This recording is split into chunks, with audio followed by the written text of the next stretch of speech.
siya nagsunog. At saka yung bed na hinigaan niya kung saan siya nagpakamatay, yun ang nasusunog talaga ng medyo malaki-laki. Ha? Okay, they can claim whatever they want, whatever propaganda they want to show to the world. But as far as the police is concerned, hindi pa talaga kami makadeclare that this is a terror-related act, terror-related incident. Dahil nga, wala man siyang sinaktan, walang indicator na maril siya, nagpasabog siya. Pumasok na siya doon armado at pinuntahan yung gaming area, sinunog, galit siguro siya, baka natalo siya doon, sinunog niya yung gaming area, tapos pumunta doon sa storage room ng mga chips, kumuha ng maraming chips, niransak niya. So, there's robbery angle in this incident.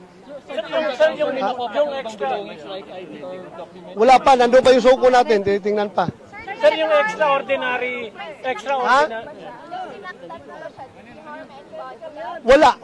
Wala sa sinaktan. Even yung babae na gwardiya na humabol sa kanya, hinarang siya, hindi niya sinaktan. So wala lang, pamasok na siya talaga doon. But it was well planned, sir.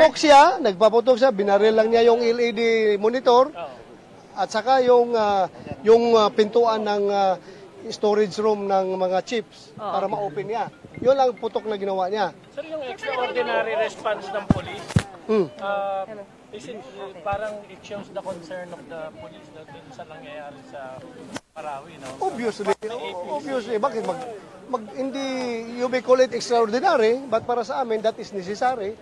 Dahil sa given situation na meron tayong ongoing gira sa Marawi na pwedeng maggagawa sila ng diversionary moves dito sa Metro Manila para ma-ease yung tension sa kanilang mga tropa na naipit doon. So yan ang ating assumption. But ngayon, talagang lone wolf, hindi man terrorist, lone wolf buang-buang. Buang-buang.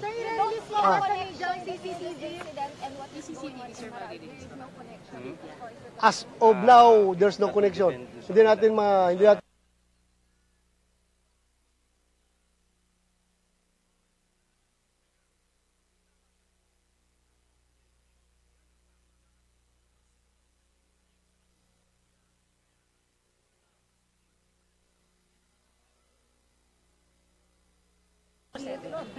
yung CCTV sa loob, titingnan natin. Hihingi tayo ng clearance doon sa may-ari sa hotel. Sir, yung sasakyan niya walang ID? Chine-check pa. May gunshot Siya? yung gunman, yes. Hindi pa natin makita, ongoing pa yung SOCO operations. Pero beyond, sobrang sunog ba, sir? Sunog talaga, sunog. Hindi mo na makilala. Sunog. Beyond recognition. Ha? Matagal bago nakaakyat doon sa room niya? Yung mga hindi, ganito yon. Nung nakita nag-monitor ng CCTV na umakyat siya from second floor to fifth floor, nag-report kagad sa na nasa ground floor, nasa room 5.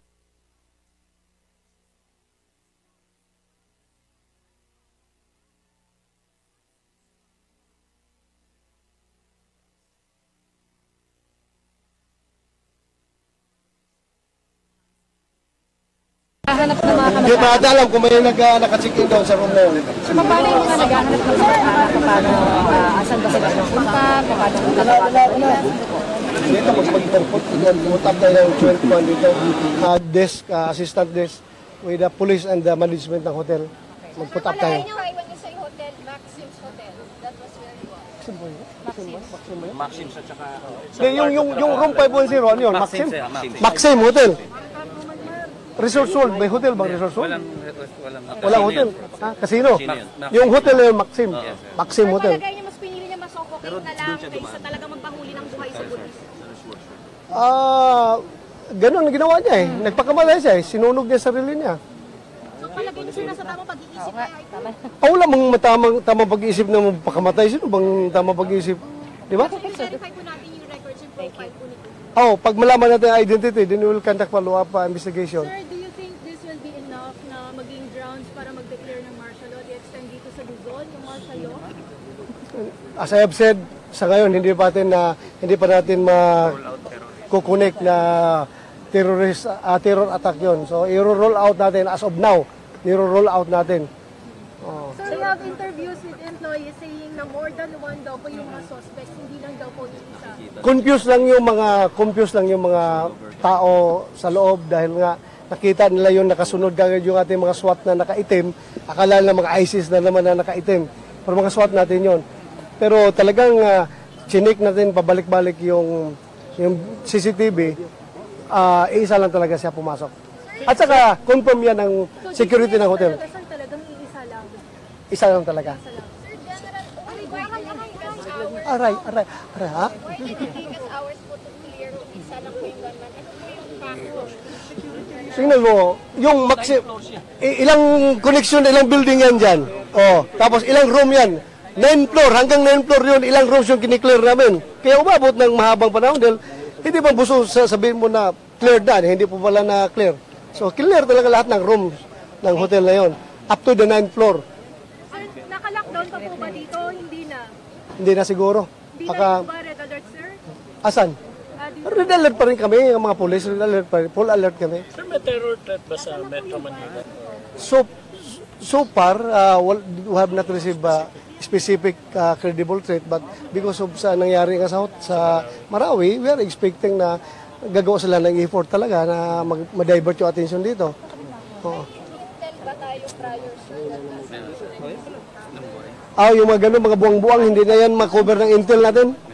Hindi man siya membro ng threat group. Kung ISIS siya, siguro mahagi pa, pero yung mga ganun na sila ulo na nabuang, sayang yung intel natin, intel effort natin dyan. Sir, to clarify, walang ibang nabaril. Wala. Yung gansa tour na isa, security guard yun, nabaril niya sarili niya. Pagbunot niya sa baril niya, na pumutok. Tinamaan Sir, ka. magkano yung total worth ng mga jeeps na nanakaw niya? 113 million pesos. Sir, nabawi yun, nabawi. Ano bawi? Nasa pulis. Huwag ka mag-alala, hindi ma-encash ng pulis yun. Hindi ma-encash yun. Nandun. Nasa bag niya, sir, no? Nasa bag. Sa bangkay. Hindi, dito sa CR, naiwan niya sa CR. Tapos na, yes. Tapos na. 100% safe para sa mga guests. 100% safe na po na bumalik. Pwede nang bumalik. Oo, pwede na. Pag matapos mag-subside yung usok, hindi pa safe kasi baka pasupukit sila kung nandun sila. Case solved. Pero as para sa threat sa yung lone gunman, wala na, cleared na. Sir, reminder lang po sa mga public establishments, hotels, restaurants, mga hotels, mga ganito, sir, para sa kanilang security. Reminder lang, kung nakikinig sila, lahat ng security manager, security officers, dapat ito rin yung mga tao ninyo. Pag once makakita kayo ng gunman, ganun, very clear na gunman, tawag agad sa police. Do not try to contain the problem within yourselves. Kasi yung iba kasing hotel, ayaw nila kaagad na mabulabog na may nangyari sa loob ng hotel nila, pinagtatakpan pa nila, gusto lang sila lang magsusolve. But I advise them, pag ganun na, naka-rifle na dala, you should call the police at once. ASAP. So, nag-lockdown daw po sa NAIA. How true? Hindi naman. Nag-alerto lang sila. Intensified lang yung security operations, but normal pa rin yung flights. Sir, doon sa publiko na natakot dahil dahil dito, may masasabi po ba kayo? Huwag kayong matakot. Huwag kayong matakot. Mananalo ang terorista niyan pag tayo natatakot.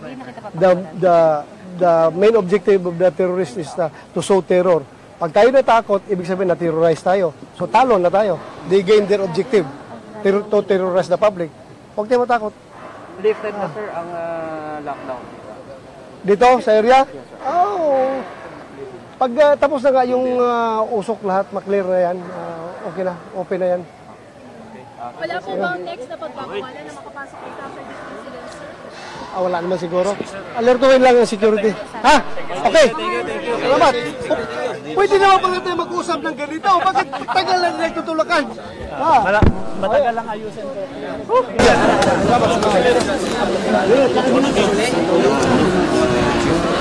Sana kayo